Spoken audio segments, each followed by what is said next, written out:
경남브리핑입니다. 지난 24일 밤 9시쯤 창원시 의창구 대산면의 한 영업 중이던 식당에서 불이 났습니다. 이불로 40대와 50대 종업원 2명이 화상을 입어 병원으로 옮겨져 치료받고 있습니다. 불은 식당 내부와 냉장고, 식탁 등을 태우고 5분 만에 꺼졌습니다. 소방서 추산 800만 원 상당의 재산 피해가 발생했습니다. 경찰과 소방당국은 정확한 화재 원인을 조사 중입니다. 창원시가 신규 국가산단의 신속한 추진을 위해 올해 안으로 예비 타당성 조사를 신청할 예정입니다. 시는 24일 국토교통부에서 열린 신규 국가산단 범정부 추진지원단 제4차 회의에 참석해 국가산단 추진 현황 등을 공유하고 규제 개선 등을 국토부에 요구했습니다.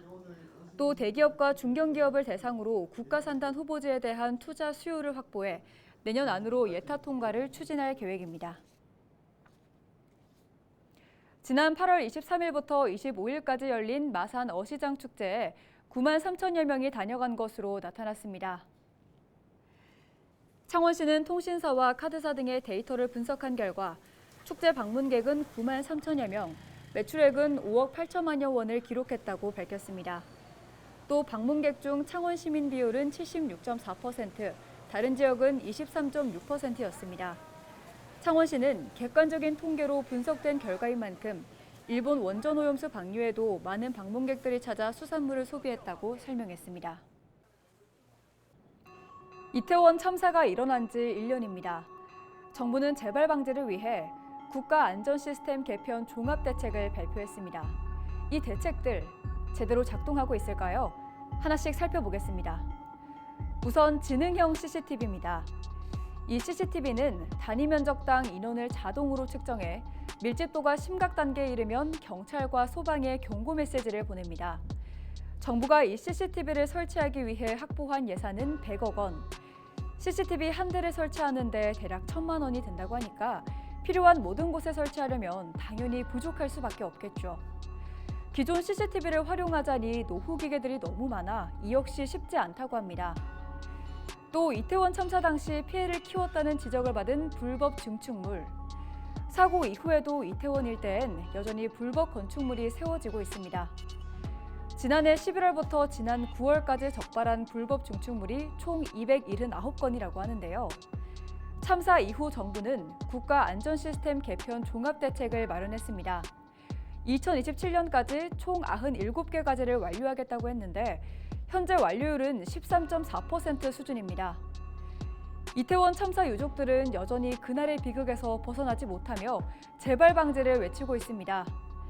땜질식 처방에서 벗어나 근본적인 해결책을 적극적으로 실행에 옮겨야 할 때입니다.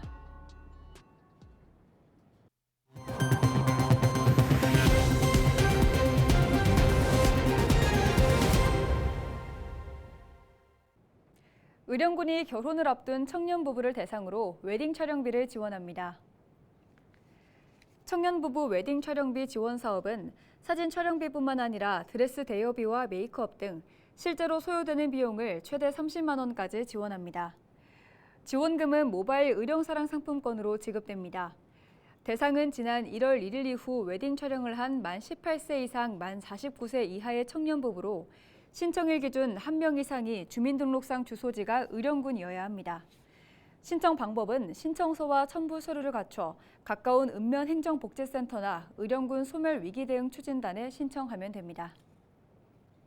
창원시가 미등록 반려견 집중 단속을 실시합니다. 동물 등록은 유기 유실동물을 줄이고 반려견에 대한 책임을 강화하고자 지난 1일부터 운영되고 있습니다.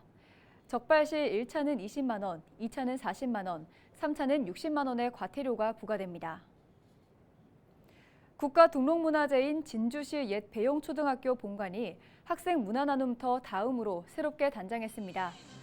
문화와 예술을 배우는 학생 공간이라는 뜻의 다음은 지난 23일 오후 문을 열었습니다. 지상 2층에 총면적 1964제곱미터 규모로 총 사업비 56억 원이 투입됐습니다. 오늘 준비한 소식은 여기까지입니다. 지금까지 경남브리핑이었습니다.